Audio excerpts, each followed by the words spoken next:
आप लोगों ने दही के शोले तो बहुत खाए होंगे, पर चलिए एक दही के शोले ऐसे भी बना के देखते हैं और कमेंट में ये ज़रूर बताइएगा कि ये वाला कैसा लगा।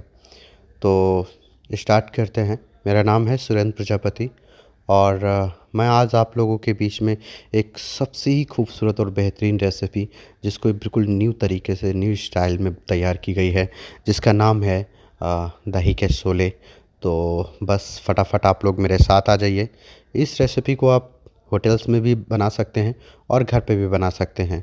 ये दोनों जगह बनने वाली है। मैं ज़्यादातर जो भी रेसिपी शेयर करता हूँ वो घर और होटल दोनों जगह की होती हैं। आप अगर होटल्स में गए हुए हैं और आपने खाया तो आपका मन कर रहा है कि मैं घर पे ट्राई करूं, तो सेम ये रेसिपी ट्राई कर सकते हैं, बिल्कुल जैसे मैं बोल रहा हूं इसी तरीके से। तो सबसे पहले आपने एक पीला शिमला और हरा शिमला, लाल शिमला लेना है। आप इस तरीके से इसकी जो ऊपर वाली लेयर है ये हटा देना है। बिल्कुल आप ध्यान दीजिएगा। एक बार फिर से हम दिखा रहे हैं। ये जहाँ से जितना भी ऊपर का ये वाला पार्ट है, जो पानी वाला पार्ट है, जिसको आप बॉयल करें, आप जब उसमें स्टफ़ करेंगे फ्राई होगा तो ये पानी छोड़ देगा। इसलिए इस पार्ट को आपको हटा देना है। और कटिंग में आप लोगों को विशेष तौर पे ध्यान देना है कि 3 शिमले हैं, तीनों की जो कटिंग है वो बिल्कुल एक साइज़ में होनी चाहिए, एक तरीके की होनी चाहिए, बिल्कुल बारीक होनी चाहिए। और बारीक काटने के लिए जितना ही बारीक आप स्लाइस कट करेंगे उतनी ही बारीक आप चॉपिंग कर सकते हैं। इस तरीके से आप देख रहे हैं बिल्कुल बारीक चॉपिंग है। मैं बिल्कुल करीब ला के दिखा रहा हूँ और ये भी उसी तरीके से है। तो दोनों को मैंने तीनों शिमला चॉप कर दिए हैं। अब नंबर आता है प्याज का। प्याज भी बिल्कुल बारीक चॉप करना है। आप जितना बारीक इसको इसकी स्लाइस में चॉप करेंगे, कट करेंगे, उतना ही बारीक ये आपकी कटिंग में जाएगा। तो जैसे जैसे मैं बता रहा हूँ आपको वैसे ही करना है। देखिए, आप लोग घर पे ट्राई करने से पहले आप सोचते हैं अरे यार कहीं ऐसा ना हो कि वैसा टेस्ट ना आए, तो ऐसा कुछ नहीं है। मैं जैसे बता रहा हूँ आप उसी तरीके से ट्राई करिएगा। आपका बिल्कुल होटल वाला टेस्ट जो आपने होटल में खाया है वही बिल्कुल सेम टेस्ट आप अपने घर पे खा सकेंगे। तो आपने इस तरीके से इसको भी बिल्कुल बारीक चॉप कर देना है और बारीक चॉप कट करने के बाद साइड में कर देना है। अब नंबर आता है हरी मिर्ची का, मतलब ग्रीन चिल्ली। ग्रीन चिल्ली को आपने 20 से फाड़ देना है। अगर आप ऐसे कट करेंगे तो थोड़ा मोटा हो जाएगा, लेकिन आपको 20 से फाड़ करके जब आप चॉप करेंगे तो बिल्कुल बारीक चॉप होगा। इसी कटिंग में हम लोग ये भी सीख रहे हैं कि आप अगर बारीक कोई चीज़ चॉप करना चाहते हैं तो उसे आप किस तरीके से चॉप कर सकते हैं। तो बिल्कुल बारीक चॉप कर दीजिएगा। और देखिए हमने शिमला, प्याज और हरी मिर्ची तीनों चीज़ों को बिल्कुल बारीक चॉप करने के बाद एक बाउल लीजिए। बाउल को अच्छे से साफ़ कीजिए क्योंकि इसमें पानी नहीं रहना चाहिए। और फिर आपने शिमला लेना है तीनों ऐसे हाथ में और इसको निचोड़ देना है। इसका जो पानी है वो बाहर निकल जाए क्योंकि पानी इसमें नहीं रहना चाहिए। तो जितना आप ताकत है उतना आप दबा दीजिए। तो शिमला, प्याज दोनों का पानी हमने हटा दिया है, बिल्कुल बहुत तेज़ से दबा करके हटा दिया है। अब उसके बाद इसमें हरी मिर्ची डालने के बाद ये है वाइट पेपर। वाइट पेपर आप देख रहे हैं बिल्कुल 1 स्पून से आधे स्पून डालना है। काला नमक थोड़ा सा, मतलब 1 स्पून से आधे स्पून से आधा स्पून। नमक स्वाद अनुसार जैसा आपको पसंद हो उस तरीके का डालिएगा। और उसके बाद इलायची पाउडर भी आधा चम्मच डालना है। और फिर नंबर आता है दही का। तो जितने भी अभी तक आपने रेसिपी खाई हैं वो बहुत ही ज़्यादा सर दर्द इधर उधर और बहुत ज़्यादा खोच पोच होता था, पर इस रेसिपी में ऐसा कुछ भी नहीं है, बिल्कुल सिंपल तरीके से है। दही हैंग कर लेना है।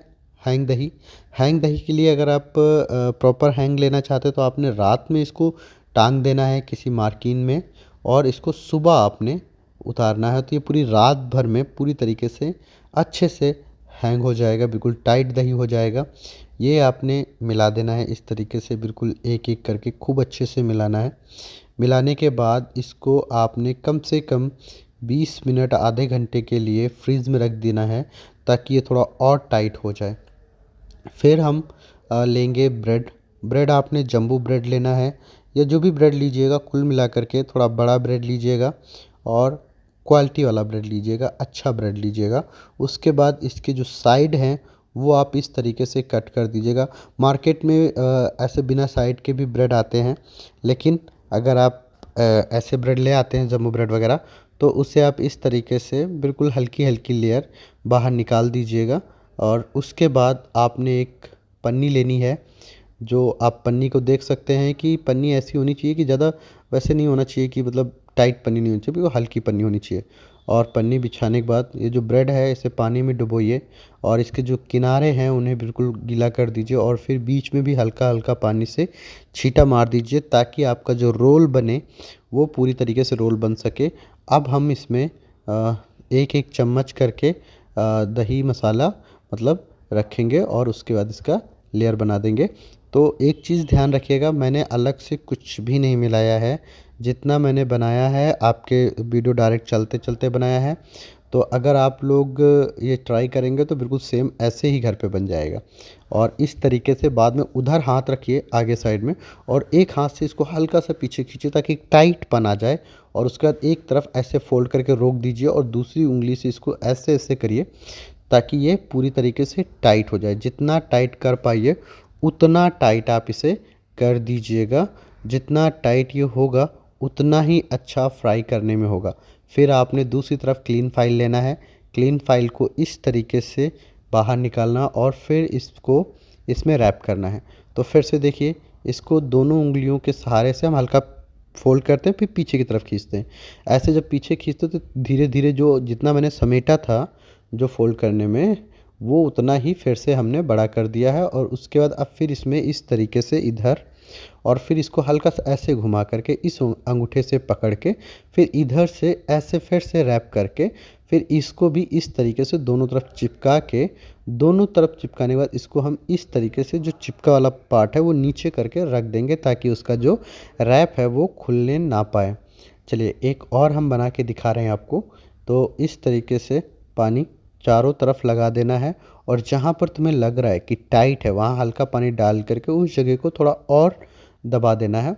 और फिर ऐसे 1 चम्मच या 2 चम्मच जैसे भी आपको लग रहा है कि मसाला इसमें कम है ज़्यादा है, उसी तरीके से आप इसमें रख करके फिर से ऐसे ही रैप करना है, ये देखिए।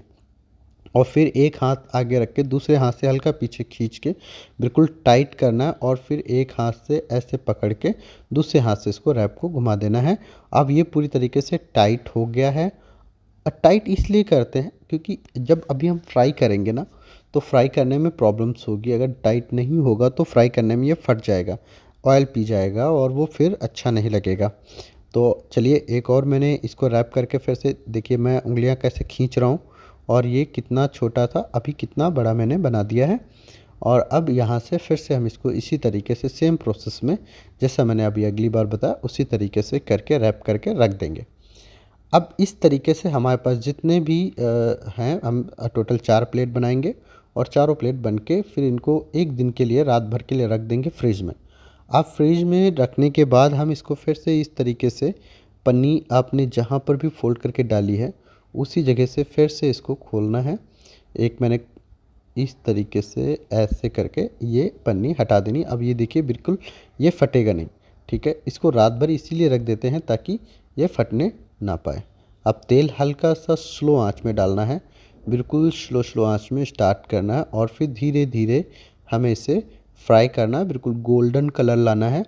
और ये हल्का सा जहाँ पर ब्रेड कम था या फट गया था उस जगह का है। अभी ये देखिए आप बिल्कुल पूरी तरीके से बढ़िया कलर में आ गया है। गोल्डन कलर इसको उठाना है, ध्यान रखिएगा गोल्डन कलर ही होने पाए। और अंदर इसे बीच बीच में चेक कर लीजिएगा कि कहीं ठंडा तो नहीं है, क्योंकि फ्रीज से आपने निकाला है, दही के सोले हैं और अंदर भी गर्म होता है। तो अब हमारी ये प्लेटिंग में ये रख दिया गया और ऊपर से डालेंगे चाट।